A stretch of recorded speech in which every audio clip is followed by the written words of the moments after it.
এটি তারা এখন পর্যন্ত বসতে পারেননি এবং ইনকিলাব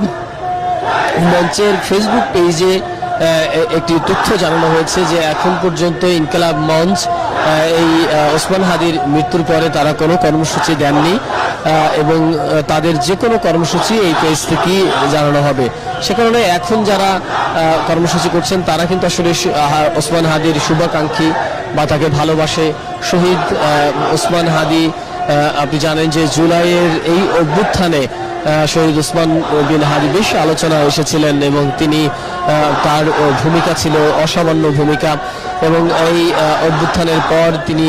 ভারত বিরোধী বিভিন্নভাবে স্লোগান দিতেন এবং ভারতের যে আগ্রাসন বিরোধী যে বক্তব্য সেটি সবসময় তিনি দিয়ে এসেছেন এবং বাংলাদেশের উপর যে ভারতের একটি আধিপত্য বিস্তার করে আছে সেটির প্রতিবাদ সবসময় তিনি করে এসেছিলেন। সে কারণে এখন পর্যন্ত আমরা এই শহীদ ওসমান বিন হাদির হত্যার সাথে যারা জড়িত তাদের মোটামুটি সবাইকেই গ্রেপ্তার করা গেল। এটা যে মূল হোতা বা মূল আসামি মূল যে আসামি ফয়সাল তিনি ভারতে পালিয়ে গেছে এমন গুঞ্জন রয়েছে। সে কারণে এখানে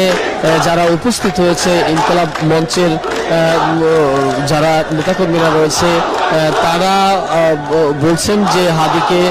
যারা গুলি করেছে কিংবা হাদির এই হত্যার সাথে যারা জড়িত তাদেরকে গ্রেফতার করতে হবে এবং আইনের আওতায় আনতে হবে। কিছুক্ষণ আগে প্রধান উপদেষ্টা প্রেস উইং থেকে বলা হয়েছে যে প্রধান উপদেষ্টা রাতেই জাতির উদ্দেশ্যে ভাষণ দেবেন এবং তিনি সেই ভাষণে হয়তো পুরো বিষয়টি উপস্থাপন করবেন এবং যেহেতু তিনি এর আগে দেশের মানুষকে দেশের জনগণকে শান্ত থাকার আহ্বান জানিয়েছিলেন। এই মুহূর্তে শাহবাগের যে মোট বেশ কয়েকটি খণ্ড এখানের থেকে মিছিল নিয়ে তারা বাংলা মোটর হয়ে শাহবাগের দিকে বাংলা মোটর হয়ে কারণ এবং এখানে কিন্তু এক